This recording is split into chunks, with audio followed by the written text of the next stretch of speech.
Holidays-nale, adu namma GT Holidays da. GT Holidays, South India's #1 travel brand. You know you are special when you're with GT Holidays. அடமானத்தில் இருக்கும் தங்க நகையை மீட்டு market விலையில் உடனடியாக விற்க சிறந்த வழி பிரைம் கோல்ட் ஹப். தொடர்புக்கு 9840551787. தங்கத்தை மட்டுமல்ல, உங்கள் தன்னம்பிக்கையையும் மீட்டுத் தருகிறோம். தாமரையில தண்ணி கூட ஒட்டாது, தமிழர்கள் மட்டும் ஒட்டிடுவாங்களா என்ன அப்படின்னு கேட்டிருக்காரு. நீங்களாவது பரவாயில்ல, கரெக்டா சொல்றீங்க. அவர் விஜய்க்கு எழுதி கொடுத்தவர் பாருங்க, தப்பா சொல்லியிருக்காரு. எங்க சின்னம் தாமரை, தாமரை இலை இல்ல, அது கூட தெரியல. என்ன உங்களுடைய கொள்கை? தமிழ் தேசியம் ஒரு கண்ணா, திராவிடம் ஒரு கண்ணா. திராவிடம் என்பதற்கு எதிராகத்தான் இங்க தமிழ் தேசிய அரசியலே பேசப்பட்டுச்சு. ரெண்டு எதிர்ச்சொல், அது எப்படி ரெண்டு ஒரு கண்ணா இருக்கும் முடியும்? அப்ப தேசிய மூக்கா? யாருமே சீன்றது இல்ல. நீங்க போய் டிவிக்கு சீன்றாங்களா இல்லையா, சேர்ந்தாங்களா இல்லையான்னு பேசிட்டு இருக்கீங்க. உங்க கட்சிக்கு யார் யார் வராங்க? டீ கடையில இருந்து டிவி டிபேட் வரைக்கும் பிஜேபி தான் பேசு பொருள். இன்னைக்கு ஸ்டாலின் பேசுறாரு 10 நிமிஷம் தான், பிஜேபி தான் பேசு பொருள். அவரும் கொள்கை எதிரியா பிஜேபி தான் காட்டுறாரு, அரசியல் எதிரியா பிஜேபி தான் காட்டுறாரு. முந்தா நாள் கட்சி ஆரம்பிச்ச உங்க விஷயம் அதுதான் காட்டுறாரு. நாங்க தான் ஹீரோ. 800 பேர் மரணத்திற்கு அந்த பாவ கணக்கை, அந்த இரத்தக்கரையை காங்கிரஸ் மீது கை காட்ட தைரியம் இல்லாத உங்களுடைய விஷய் ஏன் பாஜகவை பேசினார்? இதற்கு பதில் இருந்தா பேசணும். 11 வருஷமா இந்த 800 மரணங்களை 11 வருஷத்துல நடந்ததா? 2014க்கு முன்பாக நடந்ததா? ஊர் பூரா உங்களை பாராட்டு சார், உள்ளூர்ல ஒரு பயம் உங்களை ஏத்துக்க மாட்டேன்றானே. அப்படியா? சப்ஜெக்ட் அதான் மதேஷ் 12% ஓட்டு உங்களுக்கு ஒத்துக்க முடியாது, இப்படியே சொல்லுங்கன்றா. இல்ல சார், திருமாவளவனும் ரவிக்குமாரும் எம்பி ஆகி போறாங்க. உங்க கட்சியில எம்பி ஆகி போல யாருமே ஒரு உதவி செய்யலையா? கடைசியா நிதிஷ்குமாரையும் சந்திரபாபு நாயுடு நம்பிதானே நம்ம பக்கத்துல உட்கார வைக்க வேண்டியதா இருக்குது. ஏங்க கேவலமான மட்டமான மதவாத அரசியலை பண்ணி நீங்க பண்ணிட்டு இருந்தீங்க. நான் கேட்கிறேன், பிளவாத அரசியல் என்ன பார்த்து கை ஒருத்தி கேள்வி கேட்கிற தைரியம் இருக்குல்ல? தர்க்கம் பண்ற தைரியம் எங்க போச்சு? ஓடி போய் ராகுல் காந்தி பின்னாடி ஒழியறீங்க, விஜய் பின்னாடி ஒழியறீங்க. அவங்க சொல்றாங்க, இவங்க சொல்றாங்க, கேள்வி மட்டும் நீங்க ஏன் கேட்கறீங்க? கலாம் மேல உங்களுக்கு அக்கறையின் பாலெல்லாம் கிடையாது. நீங்க எல்லாமே அலங்கார பதவியா கொடுக்கறவங்க தானே. ராம்நாத் கோவிந்துக்கு என்ன பண்ணீங்க, திரௌபதி முர்முக்கு என்ன பண்ணிட்டீங்க, அடுத்து எங்க ஐயா சிபிஆர் என்ன பண்ணுவீங்கன்னு வருத்தப்படுறாங்க திமுகவினர். அவருக்கு அந்த மரியாதை, உரிய மரியாதை கிடைக்குமா கிடைக்காதான்னு. உங்க ஐயாவா திமுக ஐயா? சிபிஆர் எல்லாருக்கும் பிடித்தவர் சார், சரிங்களா? சிபி ராதாகிருஷ்ணன் தமிழ்நாட்டுல எல்லா கட்சிக்கும் பிடிக்கும் அவர். ஆனா திமுக மட்டும் தமிழர்ன்றதுனால பிடிக்க மாட்டேங்குது. சந்தேகப்படுறாங்க சார். நீங்க எதுவும் நீங்க தமிழ்நாட்டுக்கு ஒன்னும் அவ்வளவு பெரிய நல்லது பண்ணவங்க இல்ல. நான் என்ன கேக்குறேங்க, தொடர்ந்து தமிழ் சமூகத்திற்கு, தமிழுக்கு நல்லது பண்ணிட்டு இருக்கவங்களை பார்த்து சந்தேகப்படுற அளவுக்கு நீங்க என்ன ஒர்த்தாக்கிச்சிட்டீங்க? நீ யாரு? தமிழ் விரோதி தானே. அதன் தமிழர்களுக்கு வணக்கம். பல்வேறு துறைகளில் ஆக சிறந்த ஆளுமைகளை சந்தித்து நாம் நேர்காணல் எடுத்து வருகிறோம். அந்த வகையில் மீண்டும் நம்மோடு இணைந்திருக்கிறார் பாரதிய ஜனதா கட்சியின் திரு அஸ்வத்தாமன் அவர்கள். அவரிடம் கேட்பதற்கு நிறைய இருக்கின்ற வாருங்கள், அவருமே கேட்போம். வணக்கம் அஸ்வத்தாமன் சார். வணக்கம், எப்படி இருக்கீங்க? நல்லா இருக்கு. ஒரு நீண்ட இடைவெளிக்கு பிறகு சந்திக்கிறோம். தமிழக வெற்றி கழகத்தின் 2வது மாநில மாநாடு விஜய் கட்சியில நடந்து முடிஞ்சிருக்கிறது மதுரையில. உங்களையும் கடுமையான விமர்சனங்கள் பிஜேபிய, அதாவது கொள்கை எதிரி, அதுவும் நிறைய கேள்விகள். மோடி சார் தமிழ்நாட்டை வஞ்சிக்கிறீங்களே சார், என்ன இங்க இருந்து ஒரு எம்பி கூட வரலன்றதுனால எதுவுமே செய்ய மாட்டீங்களா சார்?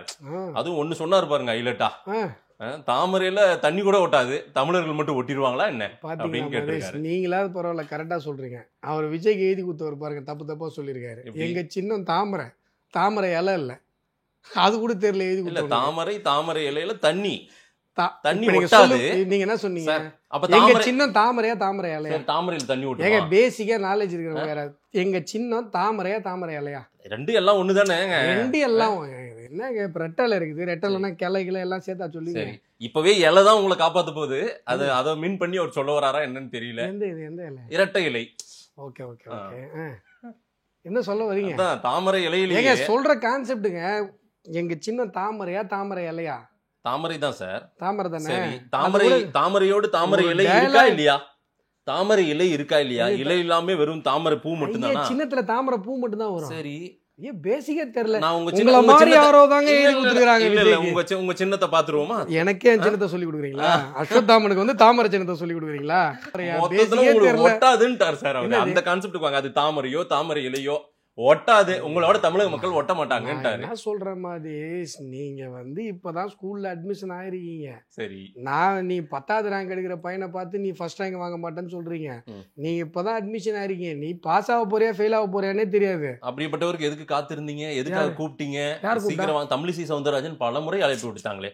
பிஜேபி நிறைய தலைவர்கள் பேச்செல்லாம் பேசக்கூடாது. நாங்க பிரஸ் மீட்ல இருக்கும்போது நீங்க மைக்கு தூக்கிட்டு வந்துட்டு விஜய் வந்தா சேர்த்துப்பீங்களான்னு சேர்த்து போனாங்க. விஜய் வந்தா சேர்த்துப்பீங்களா? இல்ல விஜயோட கூட்டணி வைக்க அவங்க கேட்டாங்க. அதெல்லாம் கிடையாது. அவங்க பிரஸ் மீட் வச்சு ஏங்க நாங்க விஜய்க்காக வெயிட் பண்றாங்க. ஏங்க உங்களுக்கு என்ன பர்சன்டேஜ்னே தெரியாது, உங்களுக்கு கொள்கை விஜய வரவே இருக்கிறோம், திமுக வீழ்த்த வாங்கன்னு கூப்பிட்டா சேர்ப்பீங்களா சேர்க்க மாட்டீங்களான்னு கேள்வி கேட்டீங்க. நீங்க என்ன சேர்க்கிற இடத்துல இல்ல, நீங்க சேர வேண்டிய இடத்துலதான் இன்னமும் இருக்கீங்க. ஐயோ மாதேஷ், நான் என்ன சொல்றேன், இப்படியே சொல்லுங்க மாதேஷ், இப்படியே சொல்லுங்க. தயவு செஞ்சு மாடுலேஷனை மட்டும் மாத்தாதீங்க. நாங்க கோட்டையில குடியேற்றுற வரைக்கும் இப்படியே சொல்லிட்டு இருக்கேன். அப்புறமா கோத்துன பிறகு நங்கு நங்கு நங்கு நங்குன்னு அப்படியே ஓட வேண்டியதான் ரோட்ல. நான் என்ன சொல்றேன், 18% மாதேஷ் எங்க கூட்டணி. நாங்க 12% மாதேஷ். 11 சார், எப்படியே சேர்த்துக்குவீங்களா? 1 2 3ன்னு 12 ரவுண்ட் ஆஃப். நான் இப்போ திருவண்ணாமலையில் 14. சரி, என்ன இன்னும் வந்துக்கிட்டு சார் பிஜேபி கால் பதிக்க முடியாது சார், பிஜேபி கை பதிக்க முடியாது சார், இதே பேசிட்டு இருந்தா உங்களை மக்கள் என்ன நினைப்பாங்க? சரி சார் எங்களுக்கு 12 சார், விஜய்க்கு என்ன சார்? விஜய்க்கு போய் 15 20 நல்லா சொல்லிக்கிறாங்க. பிலாப்பி 4 சேனலை வாடகைக்கு எடுத்துட்டு 4-10 வாயை வாடகைக்கு எடுத்துட்டு, அதுவும் ஒரு பைத்தியக்காரன் முந்தா நாள் பார்த்தா 30ங்களாம்.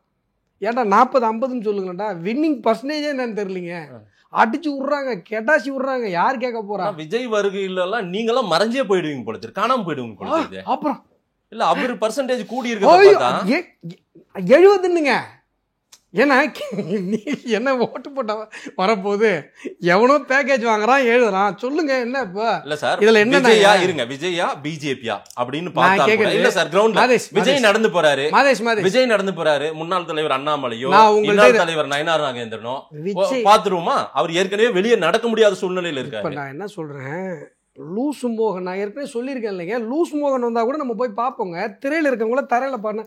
இப்ப விஜய் இங்க வராருன்னு வைங்களேன், நானும் நீங்களும் போய் பார்க்க மாட்டோமா? கேஷுவலுங்க. இது சினிமா ஸ்கிரீன்ல பார்த்தவங்கள நேர்ல பார்க்கறதுனா எல்லாருக்கும் ஒரு ஆசை இருக்குதான். மாநாட்டுக்கு கூடின கூட்டம் அப்படி அந்த மாதிரி கூட்டம் கிடையாது. வேற எந்த மாதிரி பார்க்க வந்த கூட்டம் மாதிரி தெரியல. வேற என்ன ஓட்டு போடக்கூடிய கூட்டமா? என்னைய தொண்டர்னு சொல்லு, ரசிகர்னு சொல்லாதன்னு அங்க நிறைய பேர் பேசினதை நான் பார்த்தேன். பாத்தீங்களா? பத்திரிகையாளருக்கு சொல்லும் போது விஜய் ரசிகர் நிறுத்துங்க, விஜய் ரசிகர்னு சொல்லாத, தொண்டர்கள்னு சொல்லுங்க, நாங்க கட்சி ஆயிட்டோம், என்ன பேசுறீங்க அப்படின்றாங்க அவங்க. விஜய் ரேம்ப் வாக் வந்தார்ல, ஆமா, அது இந்த ரேம்ப் 12 அடி இருக்கும். அந்த ரேம்ப் அந்த 12 அடி மேல ஒருத்தன் அந்த கிரீஸ் தடவை கம்பியில ஏறி வந்து விஜயை பார்க்கறதுக்காக ஓடி வரான். ஆமா, அந்த பையன் பண்ணது முட்டாள்தனமாவே இருக்கட்டும். அந்த பவுன்சர்ஸ் 12 அடி ரேம்ப்ல இருந்து அவனை கீழே தள்ளி விடுறாங்க, பிடிச்சி அவன் கீழே விடுறான். அவங்க பெத்தவங்களுக்கு அந்த காட்சியை பார்க்கும்போது என்ன மாதிரியான ஒரு மனநிலை ஏற்பட்டுரும்? இன்னைக்கு ரசிகன் உன்னை பார்க்க வர்றதுக்காக ஆசைப்பட்டு வந்தவனையே நீ 12 அடி பள்ளத்துல தள்ளி விடுற. இல்ல விஜய் அதை நாளைக்கு இப்ப என்ன கீச்சிட்டாரா? அந்த 12 அடி பள்ளத்துல தள்ளி விட்டவனுக்கு சாரி சொன்னாரா? இல்ல அவங்க ஃபேமிலிக்கு எதுவும் பண்ணாரா? இல்ல அந்த மிகப்பெரிய கொடி கம்பம் ஊந்தும் ஒருத்தன் கார் போச்சு, அந்த காருக்கு ஏதாவது புதுசாக கார் வாங்கி கொடுத்தாரா? உன்னை நம்பி வர்றவனுக்கே உன்னால ஒன்றும் கேட்க முடியல. நாளைக்கு மக்களுக்கு என்ன பண்ணுவேன்? நாளைக்கு இதே திமுக ஆட்சி மாதிரி தானே நீங்க வரப்போறது இல்லை. வந்தா இப்ப திமுக ஆட்சியை நம்ம தூக்கி எறியணும்னு நினைக்கிறோம். 25 பேர் லாக்கப்ல அடிபட்டு சாவறான். 25 பேர் செத்ததுக்கு அப்புறம் ஸ்டாலின் ஃபோன் பண்ணி சாரி சொன்னாரு, சிஎம்ஏ சாரி சொல்லிட்டாருன்றான். அப்ப மக்களுடைய உயிருக்கு என்ன மரியாதை? இங்க உலகத்தினுடைய பல அரசியல் அமைப்புகளை நீங்க பாருங்க. மன்னர் அல்லது அரசு, அந்த அரசினுடைய அதிகாரம், அதுல இருந்து அந்த அரசியல் அமைப்பு ஆரம்பிக்கும். இந்திய தேசத்துல மட்டும்தான் அண்ணல் அம்பேத்கர் அங்கதான் நிக்கிறாரு, உயர்ந்து நிக்கிறாரு. உலகத்தினுடைய உன்னத ஆளுமையா ஏன் நிக்கிறாரு? இங்க மட்டும்தான் மக்களுக்கென்று அடிப்படை உரிமை, பேச்சுரிமை, எழுத்துரிமை, வாழ்வதற்கான உரிமை, life and personal liberty article 21, இந்த மாதிரி மக்களுக்கென்று ஒரு அடிப்படை உரிமைகள், அந்த அடிப்படை உரிமைகளை காப்பாற்றுவதற்காக ஒரு வெல்ஃபேர் ஸ்டேட், மக்கள் நல அரசு, அதற்காக நாடாளுமன்றம், அதற்காக சட்டமன்றம், அதற்காக அதிகாரிகள், இந்த அடிப்படை உரிமைகளை பாதுகாப்பதற்காக நீதிமன்றங்கள். எங்கிருந்து ஆரம்பிக்குது? மக்களினுடைய அடிப்படை உரிமைகள் இருந்து ஆரம்பிக்குது. இன்னைக்கு அந்த அடிப்படை உரிமையை இந்த திமுகவினுடைய நயவஞ்சக அரசு பூட்ஸ் கால்ல போட்டு மிதிக்குது. நீங்களும் சேர்த்து அப்படின்னு இன்னைக்கு நீங்களும் சேர்த்துன்றாரு. இன்னைக்கு வந்திருக்கிற நான் பேசுறது ஸ்டேஷன்ல நடக்கிற அட்ராசிட்டிஸ், அதுதான் சார். போலீஸ் ஸ்டேஷன்ல நடக்கிற அட்ராசிட்டிஸ், லாக்அப் டெத், லாக்அப் மரணங்களை பத்தி பேசிட்டு இருக்கேன். கொஞ்சம் கூட அறிவே இல்லாம இதுல வந்து மத்திய அரசாங்கத்தை கனெக்ட் பண்ணி பேசுறாங்கன்னா அதுல என்ன அர்த்தம் இருக்கு? சார் அவங்க நான் பேசுறது நீங்க பாசிசம், அவங்க பாயாசம் இல்ல, இப்ப பாய்சன் ஆயிட்டாரு. அதாங்க நான் திமுக இப்ப பாய்சன், நீங்க பாசிசம். பாசிசம்னா என்னன்னு தெரியுமா மதேஷ் உங்களுக்கு? விஜய்க்கு தெரியும் இல்ல? இல்லங்க, விஜய்க்கு தெரியுமா? அடக்குமுறைகளை ஏவக்கூடிய அதே போல மதேஷ் விஜய் வந்து 1967 ஒரு அரசியல் மாற்றம் ஏற்பட்டது, 1977 ஒரு அரசியல் மாற்றம் ஏற்பட்டதுன்னு சொல்லிட்டு இருக்காருல்ல. டக்குன்னு குறுக்கால போய் 67 என்னங்க அரசியல் மாற்றம் ஏற்பட்டுச்சுன்னு கேட்டீங்கன்னா தெரியாது. சரி, எழுதி குத்தோன்னு கேட்பாரு, என்னப்பா 67 என்ன அரசியல் மாற்றம் அப்படின்னு. 2026 என்ன பண்ண போறேன்னு அவருக்கு தெரியுமில்ல? ஐயே, நான் சொல்றதே புரியல. நான் சொல்றது உங்களுக்கு புரியலையா? நீங்க சொல்றது எனக்கு நல்லா அவருக்கு அன்னைக்கு அவருக்கு எழுதி நீங்க பேசுறத அடுத்து அவர் என்ன பண்ண போறாரு நீங்க பேசுறத பார்த்தா அந்த மாநாட்டுகள்ல வந்து மைக்கு எடுத்துட்டு போய் அந்த பசங்க எல்லாம் குட்டி குட்டி பசங்க எல்லாம் பேசுன மாதிரியே பேசுறீங்க. அவங்களே ரொம்ப சென்சிபிளா பேசியிருப்பாங்க போல இருக்கு, அதை விட நீங்க மோசமா பேசுறீங்க. நான் உங்களோட எடை போடுறதே எனக்கு நோக்கம் இல்லை. தமிழகத்துல ஒரு அரசியல் கட்சியா ஆரம்பிக்கும் பொழுது ஒரு பத்திரிகையாளர் என்ன சார் கேள்வி கேட்கணும்? இதுக்கு முன்னாடி புதிதாக கட்சிகள் ஆரம்பிக்கப்பட்ட போது இங்க தமிழினுடைய பத்திரிகை சமூகம் என்ன கேள்வி எழுப்புச்சு தெரியுமா? உங்களுடைய கொள்கை என்னன்னு கேள்வி எழுப்புச்சு. நீங்க உட்காந்துன்னு 10,000 20,000 பிம்பிலிக்கு பிலாப்பி ஏலம் விட்டுட்டு உட்காந்துருக்கீங்க. என்ன சார், அறிவார்ந்த தமிழ் சமூகத்தை ரெப்ரசன்ட் பண்ற பத்திரிகையாளர்கள் நீங்க கொஞ்சமாவது அறிவுபூர்வமான கேள்வி எழுப்பணும். என்ன உங்களுடைய கொள்கை? தமிழ் தேசியம் ஒரு கண்ணா, திராவிடம் ஒரு கண்ணா. திராவிடம் என்பதற்கு எதிராகத்தான் இங்க தமிழ் தேசிய அரசியலே பேசப்பட்டுச்சு. ரெண்டு எதிர்ச்சொல். சரி, அது எப்படி ரெண்டும் ஒரு கண்ணா இருக்கும் முடியும்? அப்படி தேசியம் வந்து மூக்கா? சரி, பெருந்தலைவர் காமராஜரை நீங்க கொள்கை தலைவரா நிப்பாட்டுறீங்க, கடலூர் அஞ்சலை அம்மால உங்களுடைய கொள்கை தலைவரா நிப்பாட்டுறீங்க. எந்த அடிப்படையில் நிப்பாட்டுறீங்க? வன்னியருக்கு ஒரு ரெப்ரசன்டேஷன், நாடாருக்கு ஒரு ரெப்ரசன்டேஷனா? அது உங்க பார்வை. அது என்ன உங்க பார்வை? இவங்களுடைய ரெண்டு பேருடைய வாழ்க்கையில தேசியம் தவிர வேற என்ன செய்தி நீங்க எடுத்துப்பீங்க சார்? இவங்களுடைய வாழ்க்கை அதுல கிளியரா இருக்காரு. உங்க கொள்கை அண்டாது, அவர்கிட்டயே வரக்கூடாது. நான் கேட்கறது பெருந்தலைவர் காமராஜர் அவர்களுடைய பெருவாழ்விலிருந்து, கடலூர் அஞ்சலை அம்மாள் அவர்களுடைய தியாக வாழ்விலிருந்து தேசியம் தவிர வேற என்ன தத்துவத்தை உங்களால புரிந்து கொள்ள முடியும்? உன்னுடைய கொள்கையில தேசியமே இல்லை அப்படின்னு சொல்லும் பொழுது எதற்காக இந்த கொள்கை தலைவர்களை நீங்க வந்து கொள்கை தலைவர்கள் பேனர் வைக்கிறீங்க? நேத்து பூரா ஏடிஎம்கேக்கு தானே ஓட்டு கேட்டாரு விஜய். எம்ஜிஆர் கட்சி இப்ப எந்த நிலைமையில இருக்குன்னு நீங்க ஒண்ணு வேணா வேதனைப்பட வேணாம் சார். அதிமுக காரங்க நல்லா இருக்காங்க. பொருந்தா கூட்டணி இது. எது பொருந்தா கூட்டணி? ADMK BJP. அந்த தொண்டர்கள் எல்லாம் வருத்தப்படுறாங்க. உங்ககிட்ட யார் வந்து வருத்தப்பட்டா? யாரு உங்ககிட்ட யார்? அந்த தொண்டர்கள் மனநிலை அவருக்கு தெரிஞ்சிருக்கு. ஒரு அரசியல்வாதியா தெரிஞ்சிருக்கு, ஒரு தலைவரா தெரிஞ்சிருக்கு, ஒரு அரசியல்வாதியா தெரிஞ்சிருக்குது, தலைவரா தெரிஞ்சிருக்குது. நீங்க நீங்க புட்டப்பாய் எதை நீங்க புட்ட பண்ணணும்னு நினைக்கிறீங்களோ அதெல்லாம் சொல்லிட்டு இருக்க கூடாது. மக்கள் என்ன யோசிக்கிறாங்களோ அதை பேசணும். சரி, யார் உங்களை தலைவர்னு ஏத்துக்கிட்டா? யாரும் உங்களை தலைவர்னு கேட்டா? நான் கேட்குறேன் மாதேஷை பார்த்து, இவர் கட்சி ஆரம்பிச்சாரா? திமுக, அதிமுக, பாரதிய ஜனதா கட்சி, பாமக, தமிழக வாழ்வுரிமை கட்சி, இதே டிவிக்கே தான் அவங்களும், மதிமுக, எந்த கட்சியில் இருந்தாவது யாராவது ஒரு அரசியல் தலைவர் விஜய் கட்சிக்கு போனாங்களா? மதிமுக ஆரம்பிக்கும் போது போனாங்க, விஜயகாந்த் கட்சி ஆரம்பிக்கும் போது போனாங்க, மிகப்பெரிய ஆளுமைகள்லாம் போனாங்க. சரி, அரசியல் இருக்கவங்களுக்கு தெரியும் சார் உங்களுடைய வேல்யூ என்னன்னு. நீங்க 10 வாடகை எடுத்துட்டு 10,000 20,000 10% 40%னா பொலிட்டிக்கல் இருக்கவங்களுக்கு தெரியும் இந்த பப்பு வேவுமா வேவாதான்னு. புரியுதா? அரசியல் இருக்கவங்களுக்கு தெரியும். எதிர்ப்பின் வடிவம் என்ன? நீங்க இன்ஃப்ளூயன்சர் மார்க்கெட்டிங்லாம் பண்ணாதீங்க. இன்ஃப்ளூயன்சர் மார்க்கெட்டிங் பண்ணல. அந்த ஒரு பையன் சொன்னானே ஸ்டாண்ட் அப் காமெடியில, டிவிக்கு எல்லாம் ஒரு கட்சின்னு சொல்லாத, அது வந்து இன்ஃப்ளூயன்சர் மார்க்கெட்டிங். சரி, ஓகே. எப்பொருள் யார் யாருமே சீன்றது இல்ல. நீங்க போய் டிவிக்கு சீன்றாங்களா இல்லையா, சேர்ந்தாங்களா இல்லையான்னு பேசிட்டு இருக்கீங்க. உங்க கட்சிக்கு யார் யார் வராங்க? யார் யார் சேர்ந்துட்டாங்க? ஐயா மாதேஷ், நான் என்ன சொல்றேன், உங்க கட்சி தான் தமிழ்நாட்டுல மிகப்பெரிய தூரமா தள்ளி வைக்கிற ஒரு கட்சியா இருக்கு சார். எங்களை பேசலன்னா உங்களுக்கு சோறு கிடையாது மாதேஷ், உங்களுக்கு பொழப்பு ஓடாது மாதேஷ். டீக்கடையில இருந்து டிவி டிபேட் வரைக்கும் பிஜேபி தான் பேசு பொருள். இன்னைக்கு ஸ்டாலின் பேசுறாரு 10 நிமிஷம்னா பிஜேபி தான் பேசு பொருள். அவரும் கொள்கை எதிரியா பிஜேபி தான் காட்டுறாரு, அரசியல் எதிரியா பிஜேபி தான் காட்டுறாரு. முந்தா நாள் கட்சி ஆரம்பிச்ச உங்க விஷயம் அதுதான் காட்டுறாரு. நாங்க தான் ஹீரோ.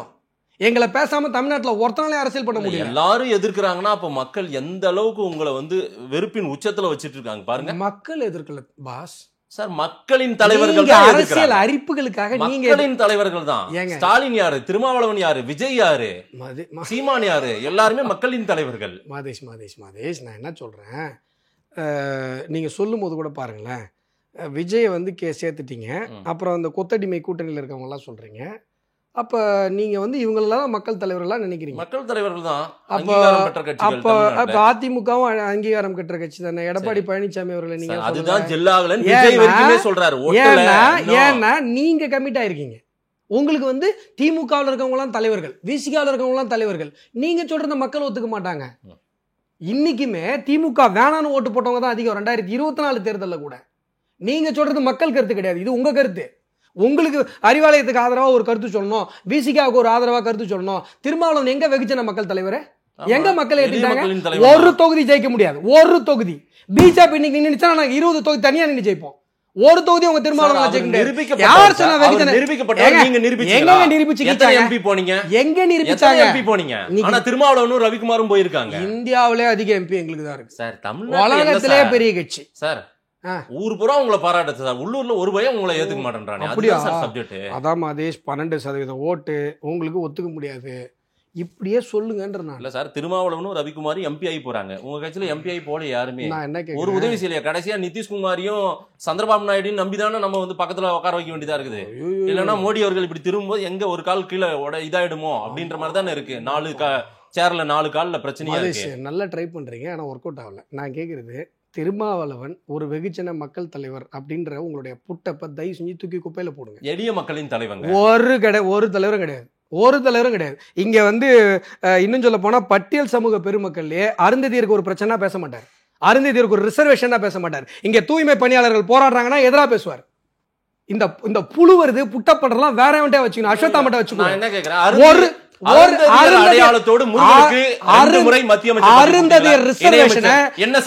அருந்ததியர் மக்களுக்கு எல்முருகன் என்ன செஞ்சிருக்காரு? அருந்ததி நான் சொல்றேன் போடுங்க, சொல்றேன் இருங்க. 2 முறை அமைச்சர் பாருங்க. இந்த மாதிரி அப்படியே டைவர்ட் பண்ணி போயிடலான்றதெல்லாம் வேலைக்கு ஆகாது. நான் கேட்ட கேள்வி என்ன, நீங்க தான் திருமாவளவன் தூக்கிட்டு வந்தீங்கப்பா.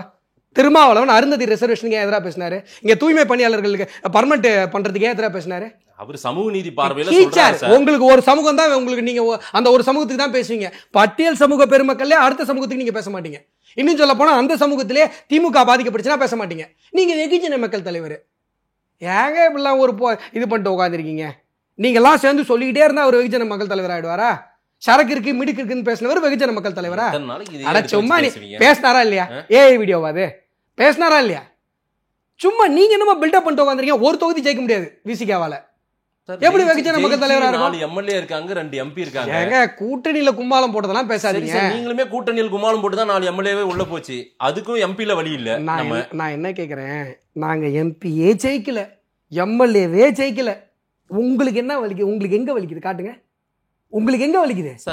அரசியலுங்கிறது வெற்றி இல்லைங்க, அரசியலுங்கிறது வெற்றி கிடையாது. அறிவில்லாதவங்க தான் அப்படி பேசுவாங்க. அரசியலுங்கிறது கொள்கை, வெற்றி கிடையாது. எம்பி எங்க, எம்எல்ஏ எங்க? என் கொள்கை என்ன பாரு. எங்க கொள்கை என்ன? எங்க கொள்கை என்ன? எங்க கொள்கை என்ன? கொள்கை என்ன? கொள்கைக்காக தேர்தலா வெற்றிக்காக தேர்தலா? மக்களுக்காக தேர்தலா வெற்றிக்காக தேர்தலா? வெற்றி sir, sir MLA sir, MP sir, என்ன அரசியல்? அப்புறம் எதுக்கு தேர்தல்ல நிக்கிறீங்க? ஏங்க கொள்கையை செயல்படுத்துறதுக்கு தாங்க தேர்தல்ல நிக்கிறாங்க. கொள்கை மதவாதம், சாதியவாதம், பிளவுவாதம் அப்படின்றது தான் கொள்கை. உங்க கொள்கை அறவே தூக்கி எறிய வேண்டிய கொள்கைன்றாங்க மொத்த பேரும். தமிழ்நாட்டுல அதை ப்ரொபகண்டா பண்றாங்க, கொண்டு போய் கொட்டுறாங்க, மக்கள் ஏத்துக்கிறாங்க, உங்களுக்கு எதிராக ஓட்டு போடுறாங்க. அதான் நடந்துட்டு இருக்கு. ஐயே என்னங்க நீங்க உண்மையிலேயே வந்து தமிழ்நாட்டுல தான் வாழுறீங்களா இல்ல ஏதாவது பேரலல் யூனிவர்ஸ்ல வாழ்ந்துட்டு இருக்கீங்களா? இல்ல சீரியஸா தான் கேக்குறேன். நான் என்ன சொல்றேன், எங்க கொள்கை என்னன்னு கூட புரிஞ்சிக்க முடியாத அளவுக்கு உங்களுக்கு அறிவு குறைபாடு இருந்ததுன்னா அதுக்கு நான் பொறுப்பு. பிஜேபினா என்ன சொல்றாங்க தெரியுமா தமிழ்நாட்டுல?